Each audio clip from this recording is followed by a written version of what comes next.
My wife is incredibly funny. Oh. She has now come up with a theory of why I'm not calling the games right. Okay, and what's the theory? Apparently, I'm mad at her for some reason. What the hell? I don't know, but I haven't stopped laughing yet. I could see that. Well, final time this week. Let's go. I can't do it. We'll do it live. Do it live! I'll write it and we'll do it live! Mister, will you please wake up, wake up, wake up, wake up, wake up?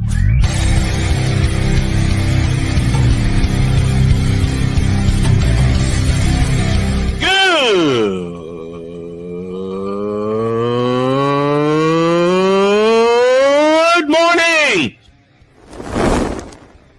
Snowman here to all you Brock Purdy and San Francisco 49er haters. Shut up! I gotta thank you, Shane. I mean, whatever happened to the games where breaking 100 points was, I don't know, unusual?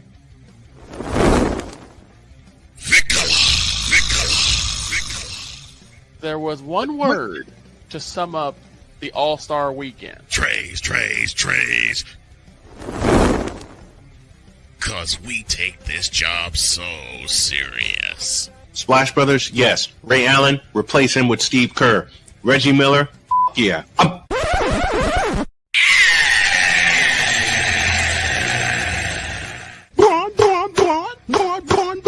What in the all types of blue hell?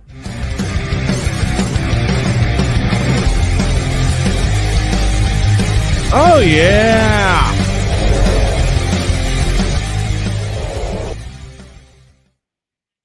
Yes, you know what? Oh, man, the dog's mic went south. We're going to roll express today because, simply put, I am exhausted. I was up way too late last night after the game ended. Good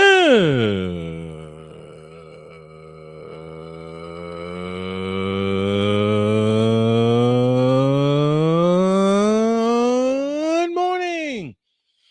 Welcome one and all to the fabulous, fantastic football Friday edition of Snowman in the Morning. Glad to have y'all with us. This show today is powered by Invader Coffee, fuel for the fearless. All right, I got my stuff fixed. For some reason, my browser just decided to have a cow. It quit on you, didn't it? Yeah, it said go, you know what? I'm like, no, you go. Oh, yeah. Yeah. Oh, yeah. All right. Get your butt in here. We're only going to be here for an hour, but get your butt in here. Okay. There's a group that I sent y'all the story about that's giving the finger to the W. Yes. Why? Why? Just why? Why? What am I missing? What am I missing here? These ladies are putting on a show for you. And these They're playing basketball. And these idiots say they want to make memes funny again by doing this.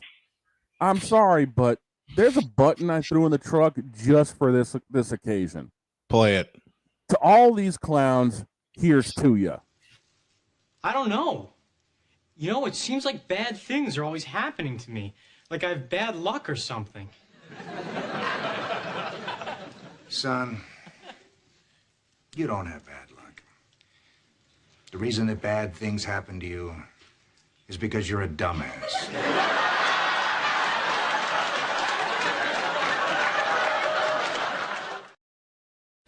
And it's some kind of crypto group that yes. That's the thing. I don't know. I don't know. Crypto group. I have no idea what the hell a crypto group is. Part one. So a cryptocurrency enthusiast. So apparently they're trying to garner headlines for themselves by hijacking the WNBA games. One of them was thrown at and landed near Sophie Cunningham. Yeah. One in Chicago, one in Los Angeles. And then I think there was another game that was going on that it was involved in. But Atlanta Dream why? game against the Golden State Valkyries. What was the game again? Atlanta Dream against the Valkyries. This Why? This apparently this group on Telegram has over 1,000 users. And they're saying we will soon buy the league. I'm sorry. Did I hear that right? I am looking at this story on ESPN right now. Okay, so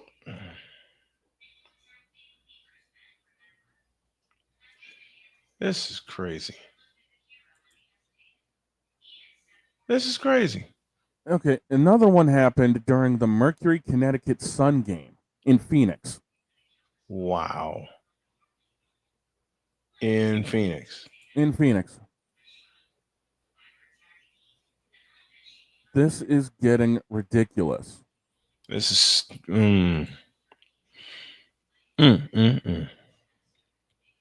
I don't know what to say or think of this. I don't. This is stupidity. It's plain and simple. It feels like we need to have a better word for that. Dumbassery, alcoholics, take your pick. All of those work. Okay, and here's the okay, this whole green dildo thing, because that's what they're chucking onto the court. Green. They have also started to go into MLB games. What? Apparently during the okay, here's one for you. Wednesday night during the Marlins Astros game, a woman was sitting behind home plate holding one of those toys. I'm sorry, what? Yes. And their final quote, the source said, is this: "We've got lots of funny things planned of a less disruptive nature, but we want to keep people looking for us." This is not how you do this. Read that again. They what? Hang on a second. Let me do this right. They said, Please. the source said, "Quote, we've got lots of funny things planned of a less disruptive nature, but we want to keep people looking for us." Close quote.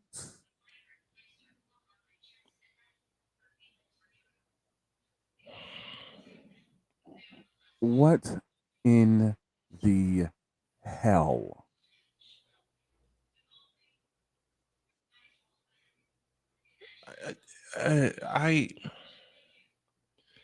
Chris, What in the all types of blue hell are y'all thinking and doing?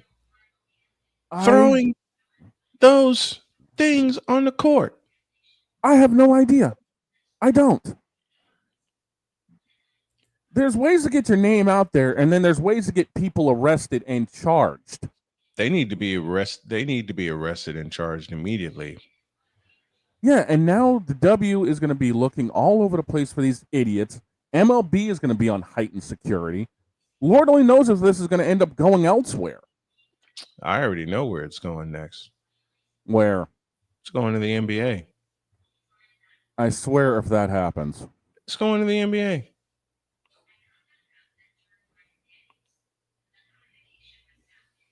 Apparently on X, I was reading up on this. Mm-hmm. The term green dildo has been trending over 3,700%. Who cares? Man, who? Apparently, this is what they want. They want to get the notoriety, and they're now getting people looking for them. They need to be in cuffs. Well, I know somebody that's going to offer his opinion. I got the button ready. Just a minute. Wait a minute. We're waiting on some technical difficulties here. Yeah, Tiger Media is here with us. Dietz, flip the camera. Flip it again, Dietz. There you go. All right, there we go. Perfect. I got the button. Let's do it. Let's bring him on. Bringing him. Passionate. Come after me! I'm a man! I'm 40! Unflinching. Let's go back to losing. Parking was easier. Unrelenting. They're not going to keep him off the field tonight. Totally. This one has a chance. Dietz.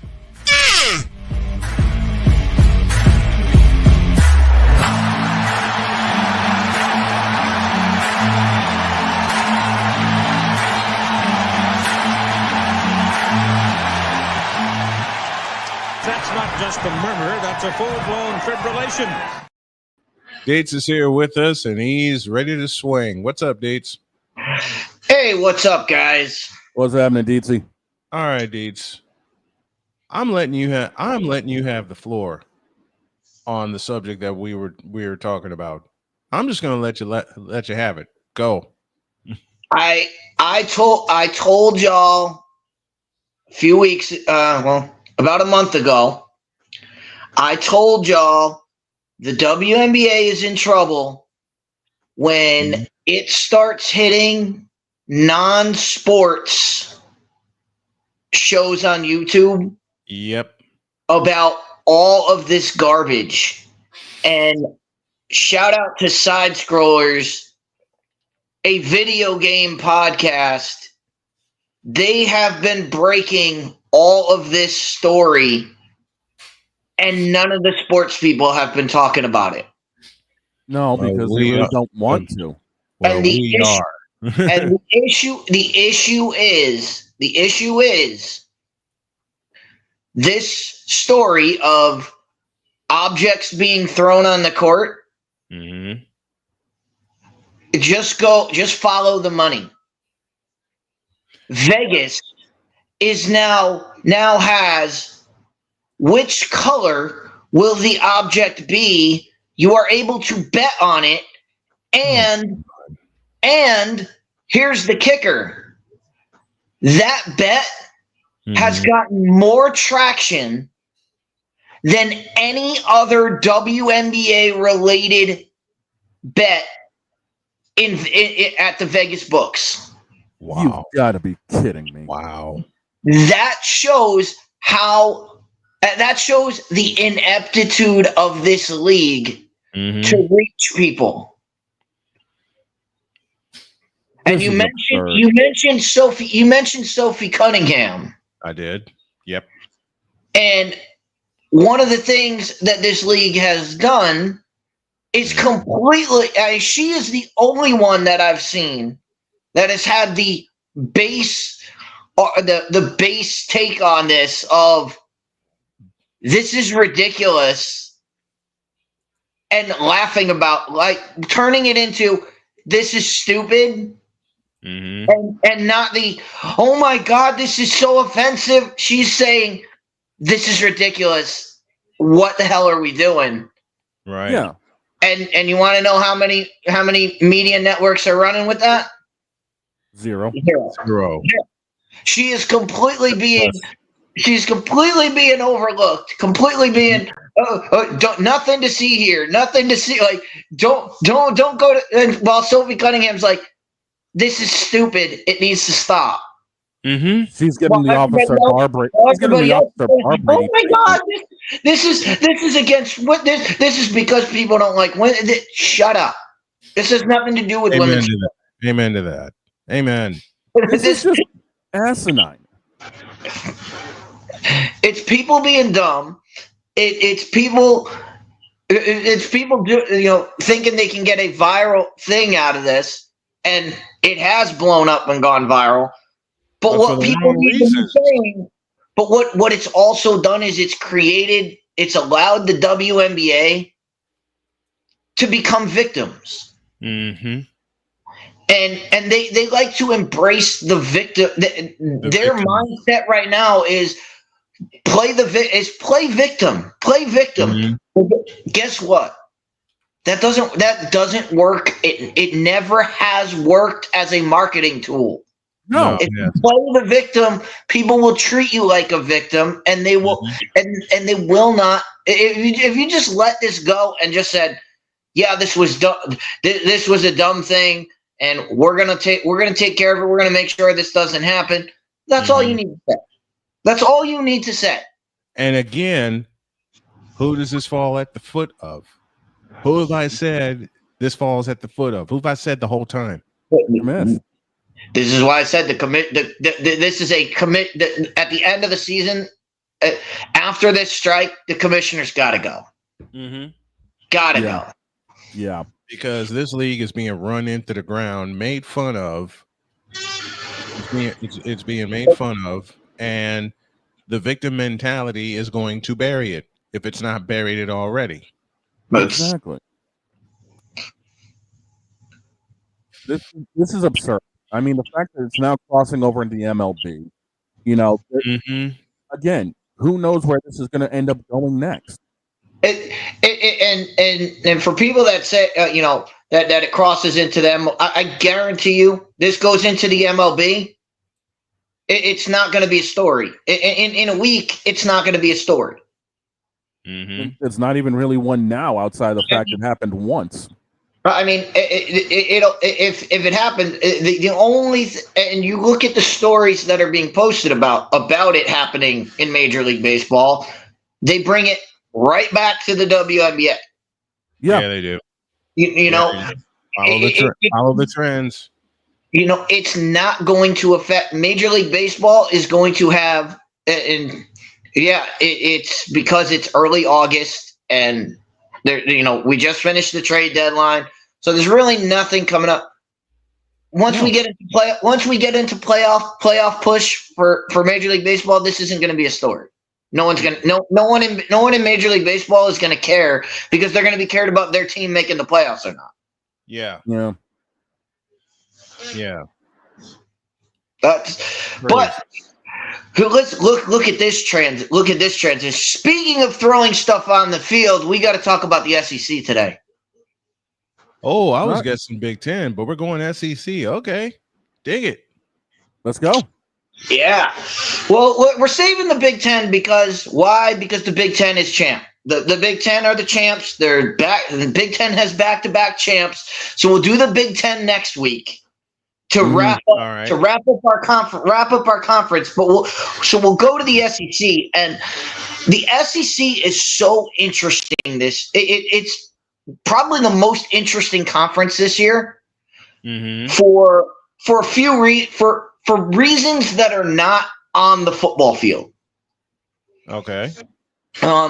You're looking at, because the SEC is the big reason that you're seeing, the college football playoff was a success, but changes need to come. Those changes are coming from the SEC. The SEC is looking at this, and they see the problem I said at the beginning of the playoff. When the playoff was expanded, the SEC is seeing that they got the crystal ball. They are seeing the road ahead, and the road ahead is conferences don't matter. And they're not trying to change this because they think, they think it's a great thing and we should expand it. They want, if you look at what the SEC, what they met with and why they said they need changes, expand to 16 and guarantee the Big Ten and the SEC 5 teams get in. They're trying to stamp, we matter. It's not about changing. It's not about get more teams in because it works so well that more teams will make it better. They're trying to keep their confidence, because you look at, and it's all off the field. It's all this trying to structure it behind the scenes so that they are relevant. Because they're not relevant. They realize, we had this 1 year and both teams in the national championship game did not play in their conference championship game. No. So conference championship games do not matter to the playoff. So we need to make sure that more of our teams get in so that we can have this. Now, how long have you been talking about this? How long have you been saying it here? No one else will say it. No one else in the mainstream media, and I want to point this out. No one else in the mainstream media will say this aloud, but we get a fellow that knows his stuff. We do our research, and we say it here, and we get laughed at. I have been saying this for 2 years. Mm-hmm. Because the minute that they implemented, we're going to expand the playoff. I said my fear, and my fear came to reality. My fear was championship games. They need to get rid of them. They don't matter. You need to get rid of them because they don't matter. The only reason championship games matter is networks and advertising. That's it.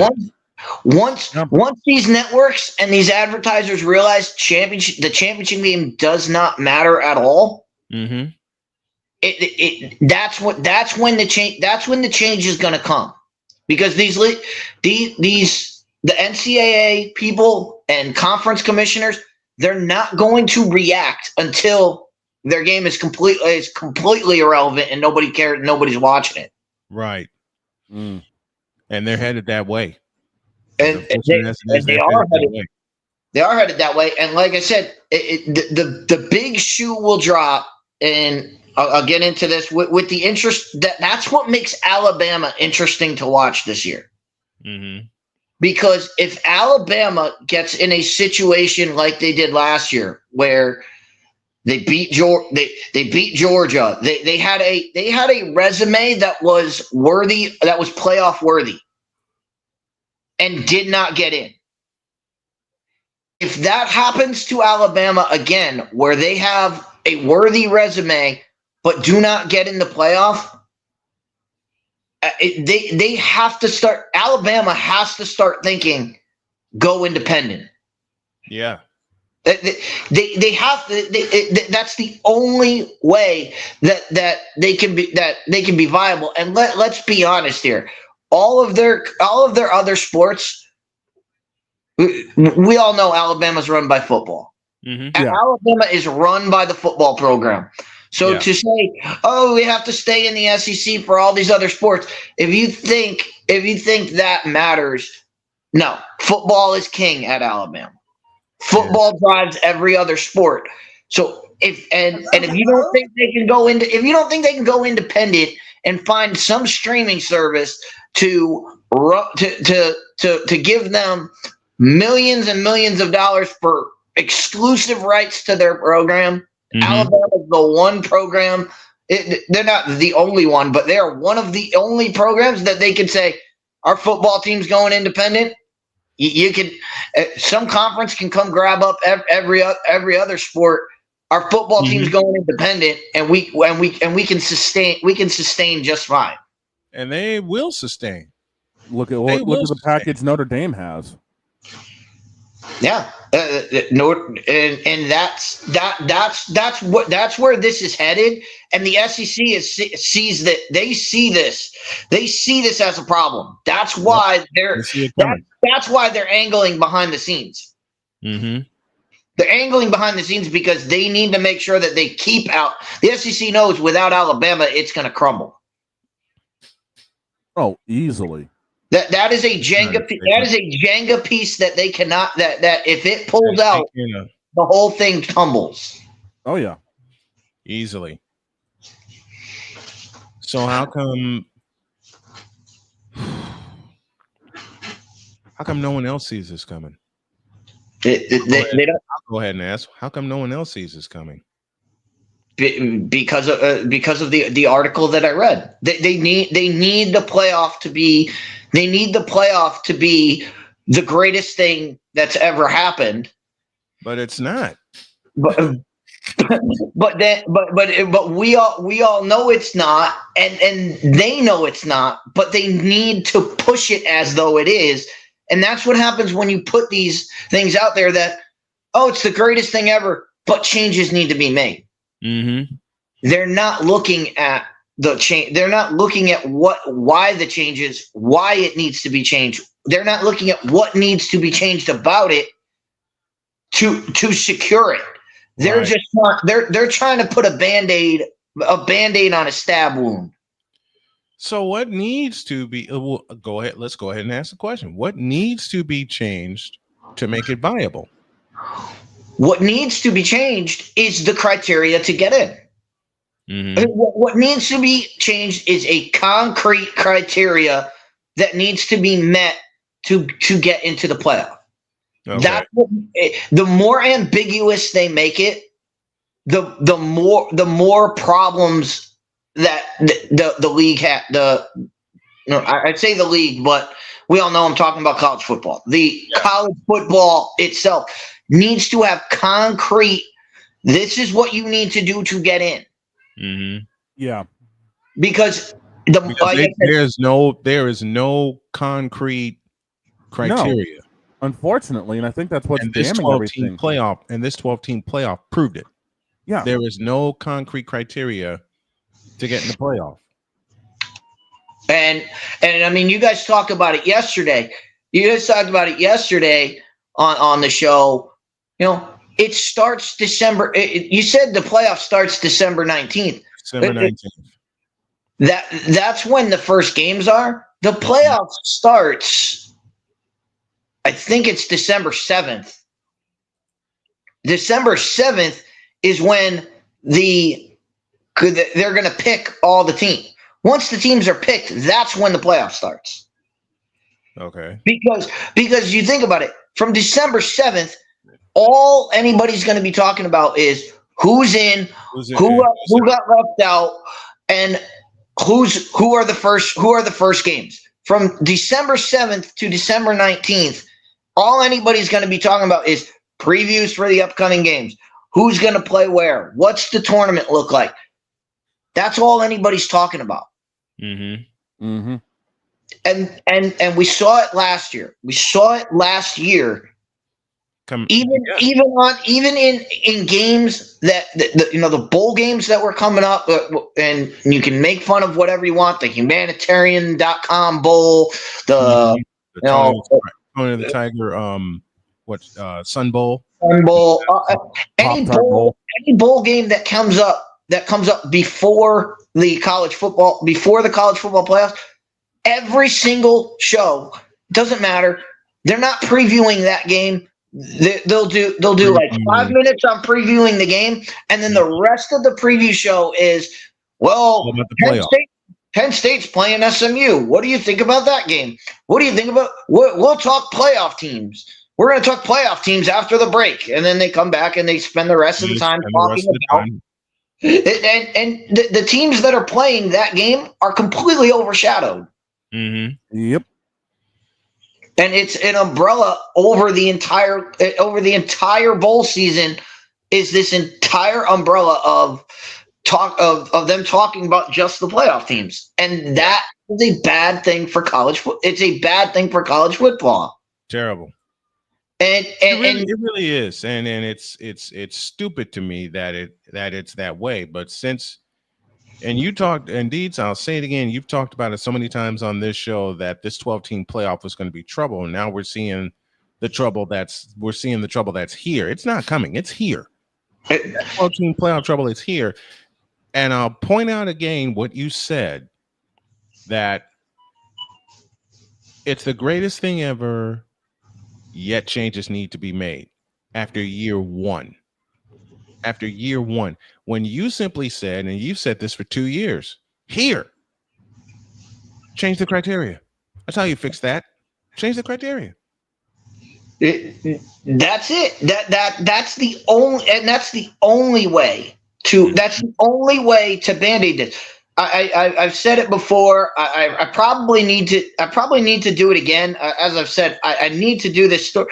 I did a whole segment, and if Snowman can go back and find it, it's on one of the episodes. I was talking with Cole, and I had a whole story analogy of a ship with holes in it, and the way that they want to fix the holes is just add more boards to cover up the holes. Yeah. You need to plug the hole. You need to plug the hole first before you add more. Before you add more, you need to stop the bleeding. You need to stop what's wrong, fix what's wrong with it. Then you can add more. Then you can add more planks. So that's just an analogy of you cannot fix this by adding more teams. More teams is just going to add to the problem. It doesn't solve the problem. It just hides the problem. Yeah. It's going to hide the problem for another year, another couple years till they figure out what's really going on. And that's what college football needs to do. They need to get to the root of the problem, which is a strict criteria of this is how many games you need to win. This is how many. We need to come up with a name for these. I know Core 4 is already taken by the Yankees, but it just works because there's only 4 conference. Whatever they want to call the SEC, the Big 10, the ACC, and the Big 12, whatever they want to call that, they need to say you need to play X amount of games against teams from these conferences, and you need to have wins against those teams. Yes. And otherwise, you're going to make your regular season and your conference season, your conference championship, you're going to make them irrelevant. Make them worthless. Make them completely worthless, and nobody's going to care about college football. People are going to care about a month from mid-December to mid-January, and that's it. When college football is August to January middle of January, that's what they should be caring about. They should be caring about August and September, and that's when you have games like Texas, Ohio State to really kick off the season. When you have what's the game I'm going to do? Kansas State, Iowa State in Ireland to really kick off the season, because that not only does that kick off the season, that's a conference game. When you got Notre Dame and Miami kicking off the season. Yeah. The Convicts, you got, I mentioned Texas, Ohio State, which could be another possible playoff preview at the source of it. We got Chapel Bill's debut, TCU in North Carolina. Yep. Heading into Labor Day. You got big matchups heading into Labor Day, and yet with your formula, Dietz, and you're absolutely correct, by the way, it's irrelevant. These big games that are going to get a ton, in which the networks and the schools involved are going to get a ton of money out of it, are simply irrelevant, because what everybody's going to care about now, and it's already trending that way, is from December 19th to January 19th. That's it, and that's all. And what will really set this off is when we have a scenario, and this is going to happen. When we almost had it last year. It's going to happen. If they don't change things, it's going to happen again. But last year we had Georgia at Texas in the middle of the season. Yep. Georgia beat Texas. We had Georgia versus Texas in the SEC championship game.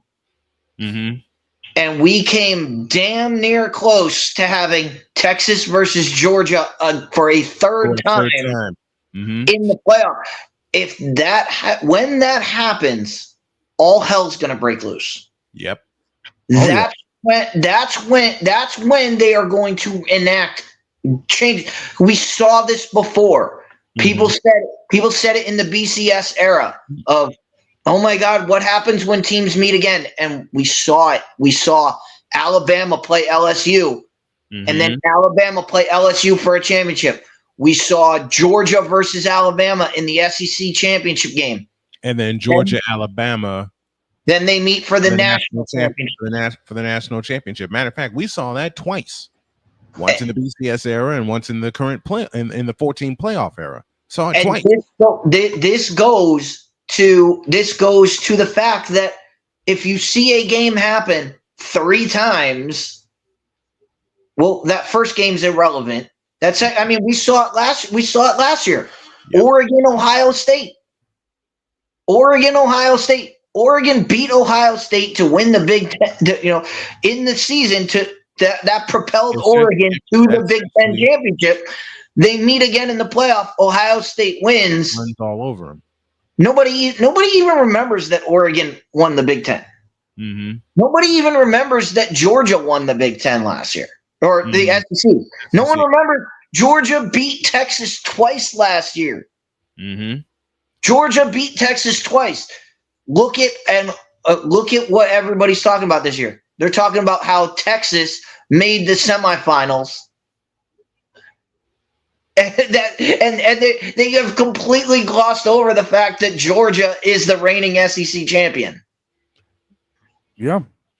It's how, and let me bring up. Listen, when Dietz and I first got together 9 years ago, I will never forget him saying to me, "We are going to cover sports the way it should be covered, which is upfront, honesty, and call it like we see it." Yep. That is that when Dietz came to me and said, "I want to be on your show, but this is how I'm going to cover sports," I said, "Hell yeah, go for it." And that's what we're doing here with the college football playoff. And again, I'm operating with what Dietz said earlier in the show, and that is, it's the greatest thing ever, talking about the 12-team playoff, and yet changes need to be made. Gee, I've heard that before in my neck of the woods over in NASCAR land. Lord knows I've heard it over here. I live in Indiana. Lord knows I've heard it over here. Hell, I'm a Northwestern fan. I lived in Chicago most of my life, and when Northwestern showed up out of nowhere, yeah, everyone called it a fluke. They called it a fluke in 2018 when we lost to Ohio State in the Big Ten championship. Called it the same thing again 2 years later. And it's just that there's this aura around college football, and I just want to say this so that nobody gets this construed, nobody gets this mixed up. Right. It's not about the playoff. College football is about the greatest regular season we have. It's the greatest. It's the most important regular season. That's what college football has been for years before I was born, and we're trying to preserve it so that it's still great years after I'm gone. Yep. If you continue down this road, you are the NCAA is cutting off their leg they're cutting themselves. They're cutting their vital artery to try to preserve something that's only a month long. You want to keep you want to make the season matter. It's not about, the playoff. You want this regular season to matter. I'll go back to 85 when I really started diving into college football and watching it and paying attention. There was a big game in Iowa City, Michigan and Iowa, number 2 versus number 1. CBS had the broadcast. Brent Musburger had the call. And it was games like that propelled teams throughout the season. Now in this college football playoff era, it's like, let's say Michigan plays Iowa number 2 versus number 1 again, and it's not going to matter as much as it did back then, because you'll get a second and probably a third shot at a team. We nearly saw it with Texas and Georgia. Well, that's going to happen again this year because Texas is going. I was in a chat the other day, and again we're just casually talking college football, and we were talking about Texas and all this, and everybody said, Texas has nobody on their schedule, and I was like, they got to go to Athens, man. Yes. They got to go between the hedges. Like nobody the fact that Texas has to go in between the hedges and play Georgia. And it should be the biggest game of the year, and nobody even talking about it. Nobody even mentioned it, and I was like, no. I was like, that game matters, and so it's just that kind of feel that, and it's that kind of feel that if both those teams go into that game undefeated, okay, that used to matter. Now we're going to look at it as, well, even if Texas loses, we're still going to see them play again. We might even see them play again. We might even see them play a third time. We saw it last year. That's insane. That we saw it last year when Georgia went into Texas, and Texas was number 1 at the time. Georgia was number 5. I did that game. I did that then. Chris Simpson and I did that call. It's going to be the same thing again with these two, this time playing between the hedges in Athens. And I already have that on my schedule, Texas and Georgia in Athens. That's our SEC game of the week when that week arrives. The regular season, and you said it, Dietz, so many times over in your appearances here, is becoming more and more irrelevant. The rivalries, the matchups that everyone's looking for, they're becoming more and more irrelevant. And that's because of this college football playoff stuff where you get the possibility and the chance to see someone a second and maybe a third time. Absolutely. And it just goes to show you that, and it goes to show you we're going to see this. We're going to see this ramp up in a couple weeks because the season's going to start. Every single person, every single thing is going to be focused on Ohio State and Texas. That's what they're going to focus on up until for the days before that game is played. You're going to hear nothing but Ohio State versus Texas. That's all you're going to hear. After that game, no one's going to talk about it. You're not going to hear how important that game was because it's going to be moving forward. What's moving forward, we know, even the loser of that game, they've still got a whole bunch in front of them. Mm-hmm. They got their champion, and these are the two biggest conferences. You got the Big Ten championship game in Indy, and you got the SEC championship game in Atlanta. And none of that's going to play into whether either of those teams are in that game. Right. None of that's going to matter. None of that will matter. And it's why I've said probably. I mean, everybody's going to focus on Ohio State and Texas. What the most important game of Week 1 is LSU at Clemson, because of the fact that if LSU does not beat Clemson, and we're going to look at LSU as LSU's got a problem. LSU's got a problem, and they've got a long road back to getting into the playoff. If Clemson loses to LSU, everybody's going to look at the entire ACC and say, "Can the ACC hang with the SEC?" Mm-hmm. There's so much riding on that LSU Clemson game that a whole conference is riding on that game. ACC needs Clemson to win that game. They need Clemson to win, and that's it. Clemson hasn't beaten an SEC team in the last 3 tries. Dog, look up that game. That's an afternoon game, is it not? LSU Clemson. I think it's 3:30. Yeah, I think it's. What is this? Week 1. Week 1. Week 1. LSU Clemson. Let me take a gander here. LSU. I think that's Clemson. our Saturday. I think that's our Saturday middle game. 7:30. Oh, it's a night. It's an ABC game. 7:30. So it's a night game. Yep. Whew. Oh boy. That's right. Because Texas Ohio State is at noon. I forgot they flipped them to the big game is at noon. Yeah. So that's the game. That's the important game for the regular season, because we all know Texas and Ohio State are going to be there for the entire season. LSU and Clemson, we don't know. We don't know what's going to happen. We don't know what's going to happen with the loser. The loser of that game, we don't know what's going to happen to them. Mm-hmm. For that. So to further this down the line of Florida gets to play Texas this year. We want to see how good Florida can be. We want to see how good DJ Lagway is. DJ Lagway real? Is he going to bring Florida back to being the Gators, back to having the swamp be, Gator country? Are we going to see that? Texas gets to go into the swamp. They got to go into the swamp. Yep. And can they be? That game should matter so much to college football. and nobody's talking about it. Well, we are. We're talking about it here.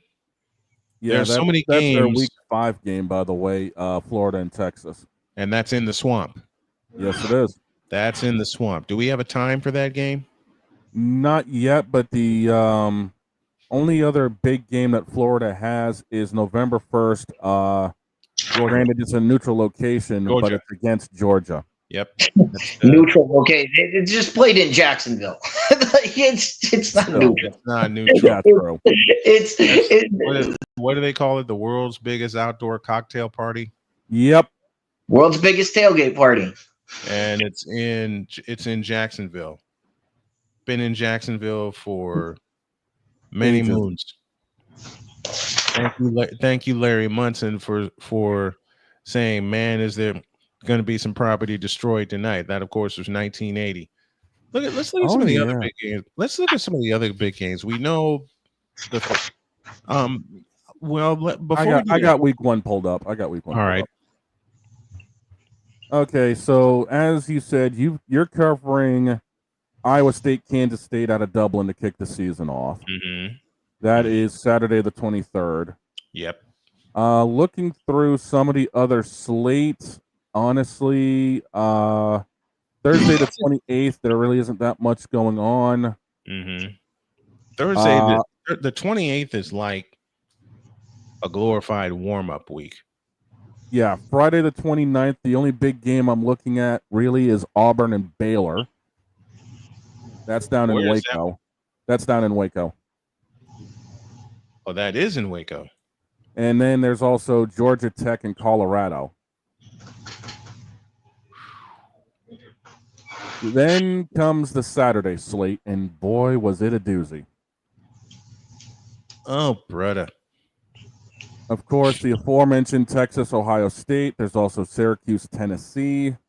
Mm-hmm. And A Pizzle's with us this morning, and he is a Volunteer fan. Is that game in Knoxville? That game is in Atlanta, but Tennessee's the home team. So since you mentioned A Pizzle's a Tennessee fan. Yep. Tennessee is one of the funniest things for what we've talked about with the transfer portal. Mm-hmm.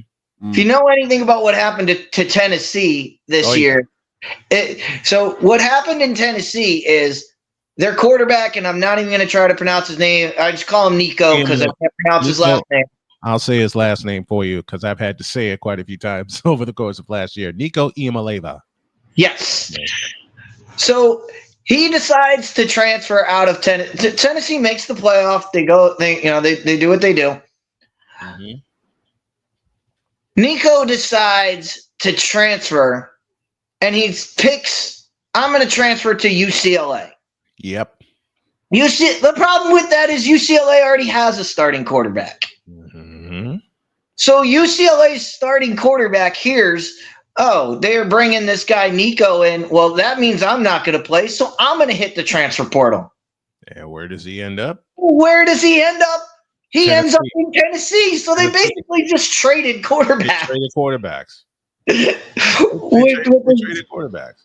Which is insane to me. And we'll talk about UCLA next week when we talk about the Big Ten. But so we'll focus on the Tennessee part of this. I think this kid got the better of that trade. He went from UCLA to Tennessee, who made the playoffs last year. He's going to have people around him that are better, more skilled, and he's got Josh Heupel as his head coach. So this kid's going to make out like a bandit. Now we got to see if he can bring Tennessee to where if he can match. That's the only problem is he's got a direct match. If Tennessee doesn't do what Tennessee did last year, everybody's going to go, oh, well, they should have just kept should have kept Nico or whatever. So that cloud is going to be over him all season. Yep, it sure is. But it's just funny that one guy transfers and the other guy just transfers right back. Goes right back. It was a one-on-one trade. It was a one-on-one trade. What happens to Iamaleava at UCLA? Is he going to drop like a rock? That's gonna be. That's where it's. He's an interesting. It's gonna be an interesting look. Can he bring a team that UCLA? They got nothing. They've got nothing around them. Nope. They brought in this great quarterback. They got nothing around them. They had nothing around them, and UCLA is not built to. We'll talk about them, like I said, next week. We'll do the Big Ten, but they're not built for the Big Ten. And Tennessee is built to play in the SEC. They've got a powerful defense. They've got receivers all over the place. So, we know how Josh Heupel likes to run his offense. Yes. Well, if you have the ball for over 5 minutes, something's gone wrong. If Tennessee is, hey, let's run 10 plays in 2 minutes and score a touchdown. Yep. Like, that time of possession does not matter to them. No, it doesn't. What matters to them is get up and go. Yeah, putting the points up, getting the giddy up going. Yeah. So with us, Napoleon Jonamite is with us. Tiger Stripes Media, who says he lives about 30 minutes from Clemson, and I've seen Death Valley. Talk about that in a moment. Tennessee has weapons. UCLA does not. And UCLA doesn't exactly have a good schedule either, from what I'm looking at. No. That's why I still – we'll talk about the Big Ten next week, because I still question the moves of USC, UCLA, and a couple others. We're staying with the SEC. Just taking a quick look, Dietz, at the teams there. Fill in this blank. The odds-on favorite to win the SEC is until somebody shows me differently, it's Georgia. It's Georgia. Georgia lost 2 games last year. Alabama, very close in a hell of a game, and they lost to Notre Dame, who played in the eventual national championship game. So they lost to Alabama. They had 2 losses, and nobody is talking about Georgia right now. You know why? Because they feel they're irrelevant. But I say they're very relevant. What do I always say, gentlemen? To be the champs, you have to beat the champs. Yeah. I don't see anyone beating Georgia to win the darn thing. Well, and the other thing that they're relevant to is what I alluded to at the top of this. Off the field, there's a culture in Georgia that needs to be discussed. There is a culture there that, going back to Jake Fromm as a freshman. Jake Fromm as a freshman leads Georgia to the national championship game. Gets beat on a ridiculous play by Tua Tagovailoa, where Georgia's secondary just had a brain fart, decided to let Devin Smith run wide open. Tua throws the ball, get touchdown, game over, and the rest is history.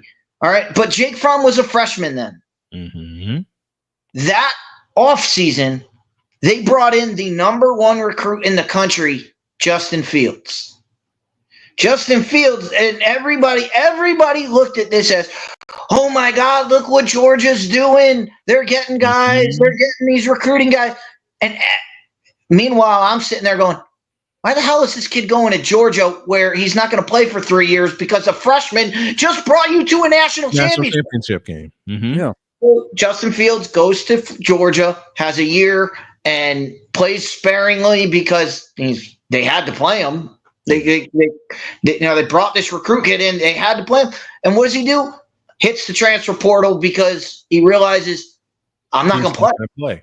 I'm not going to play. I'm not going to play. I'm going to hit the transfer portal. He goes to Ohio State, does what Justin Fields does.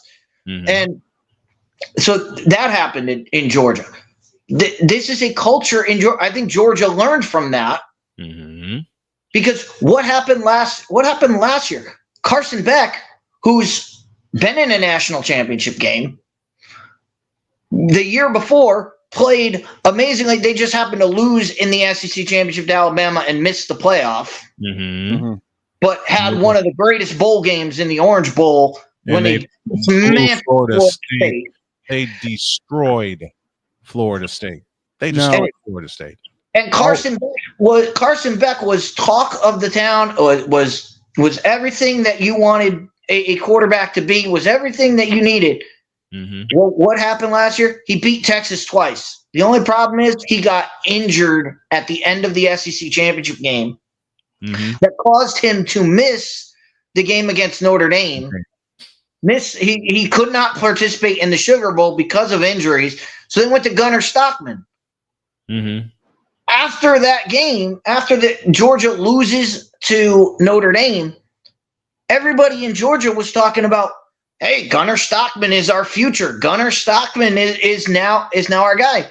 Well, what does that mean? That means Carson Beck. Well, I got to transfer out, and he's now at Miami. Mm-hmm. So there is a problem. You can look at this one of two ways. You can look at it as Georgia. They don't. What do they say? We don't rebuild. We reload. Mm-hmm. Well, there's a problem. There's something in Georgia's culture that is allowing these guys to just up and leave.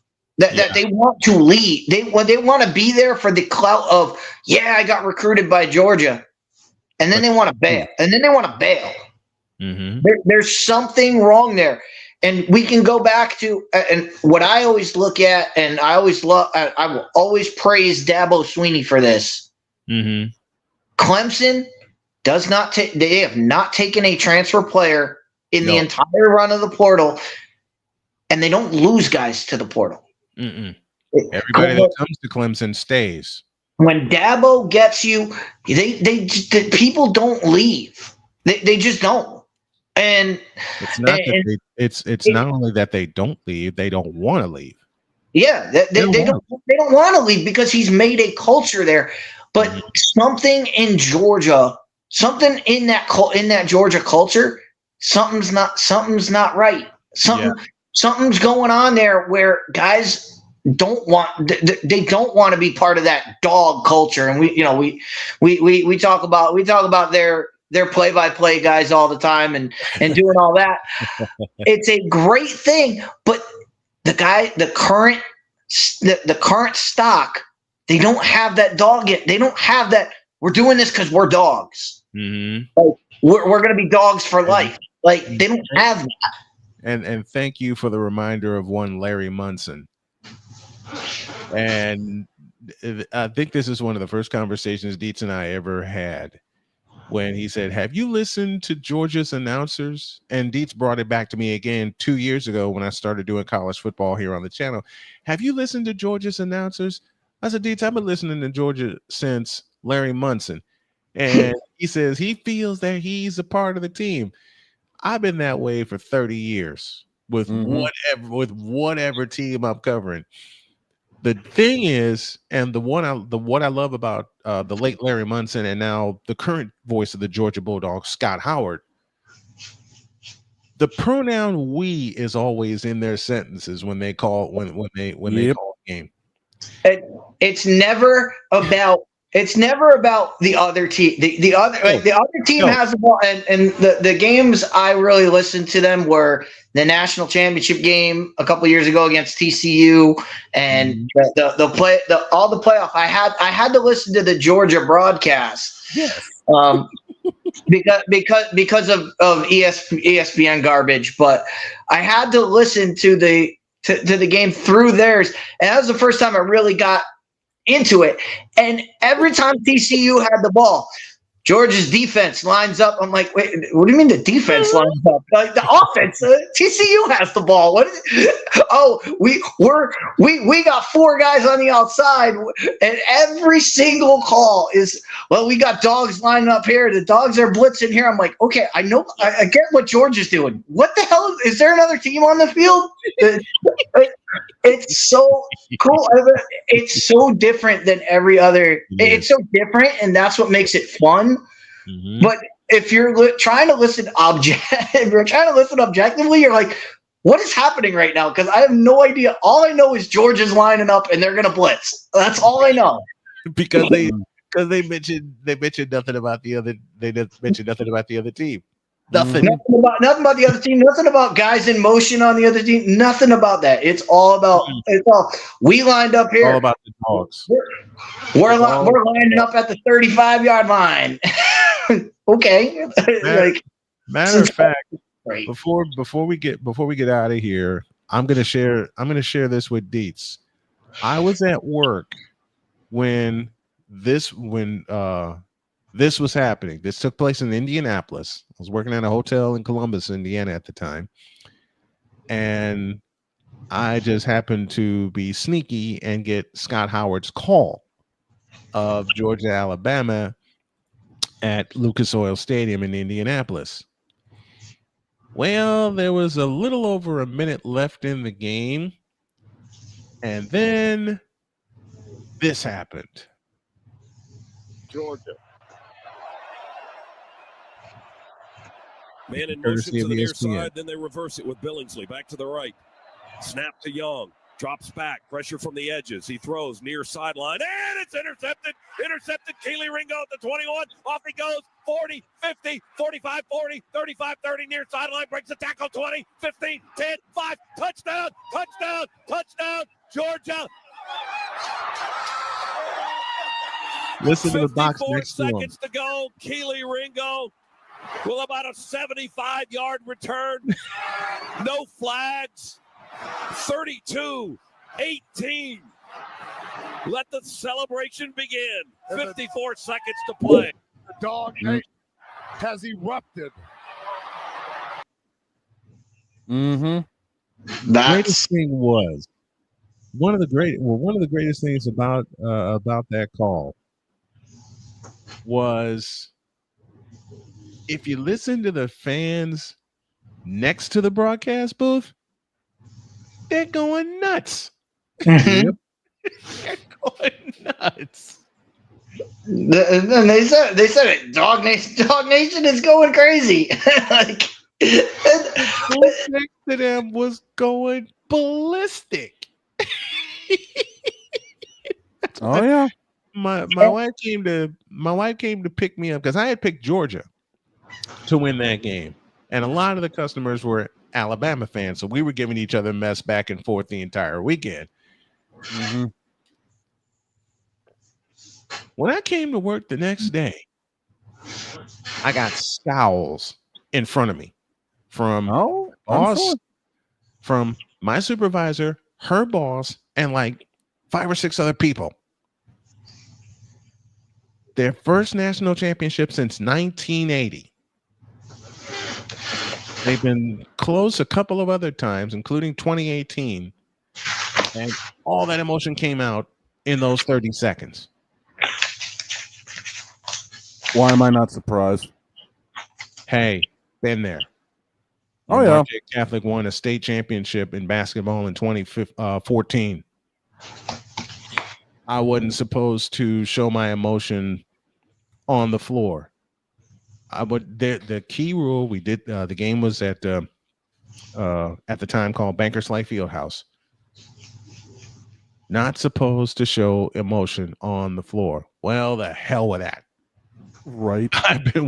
I was with those kids from the beginning of the 2013-2014 season, and every tear I had stored up in me all season came out. Cannot say I blame you. You gotta love it. All right. And to tie this into a bow with what we talked about at the beginning to what we're talking about now, that call right there shows you what college football should be.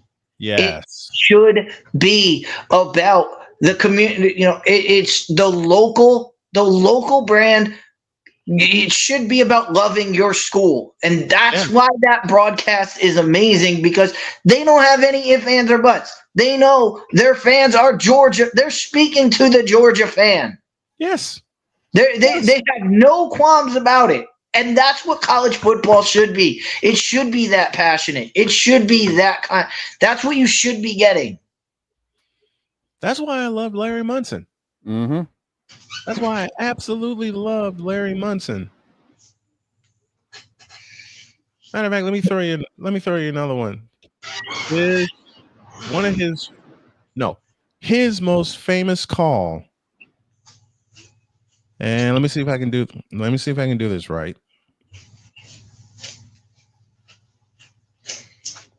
Let me see if I can do this right. This is November 1980. Scene of the crime was the Gator Bowl, Jacksonville, Florida. Georgia was down 21-20 late in the fourth quarter. And as I often love to say, and then this happened. Take us home, Larry Munson. Back third down on the 8. In trouble. Got a block behind him. Gonna throw and a run. Complete to the 25. To the 30. Lindsey's got 35-40. Lindsey's got 45-50. 45-40. Run, Lindsey. 25, 20, 50, 10, 5. Lindsey's got. Yep. Well, I can't believe it. 92 yards, and Lindsey really got in a foot race. I broke my chair. I came right through a chair, a metal steel chair with about a 5-inch cushion. I broke it. The booth came apart. The stadium fell down. Now they do have to renovate this thing. They'll have to rebuild it now. This is incredible. You know, this game has always been called the world's greatest cocktail party. Do you know what is going to happen here tonight? And up at St. Simon's and Jekyll Island and all those places where all those dog people have got these condominiums for 4 days? Man, is there going to be some property destroyed tonight? 26-21. Dogs on top. We were gone. I gave up. You did too. We were out of it and gone. Miracle. Yep. If that doesn't define what a college football broadcast should be, the only person in recent times that did it like that is one of my best friends ever, the current voice of the Northwestern Wildcats, Mr. Dave Ennett, who we should give congratulations to, is retiring from his morning show at the end of this month at WGN in Chicago.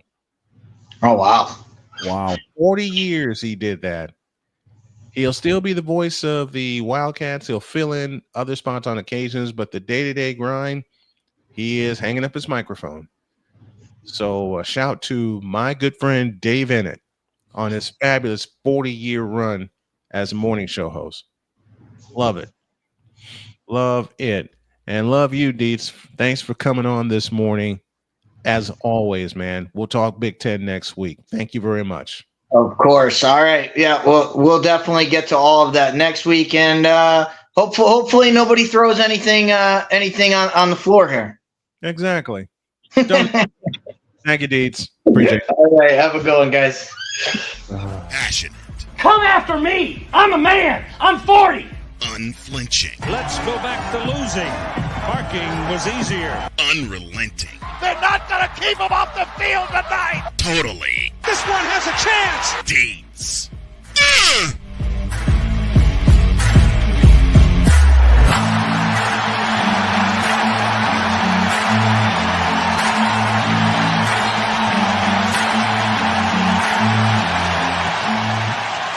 That's not just a murmur, that's a full-blown fibrillation. Mm-hmm. Only Dietz can close the show like that, and only Larry Munson can say "Run, Lindsey," and no one else cares. Right? Oh my gosh, I love it. Have a great weekend. God bless. Remember to make your next move your best move, and always remember, if your dreams don't scare you, they're just simply not big enough. Dream big, do bigger. We are. We hope y'all are too. We're flying down the road toward football season. Mm-hmm. And apparently I'm going to get blamed every time the Colts lose. And apparently we're also going to get blamed a lot because, well, yes, Jen, it is you. We promote you because we can. Deal with it. I'm going to make one of those for myself, especially for my beautiful wife here. Mm-hmm. Because as I said at the top of the show, her theory is that A, since the Colts couldn't find the red zone, B, since the Colts couldn't run the football, apparently it's my fault. And my football days are long behind me. So long, everybody. See you Monday.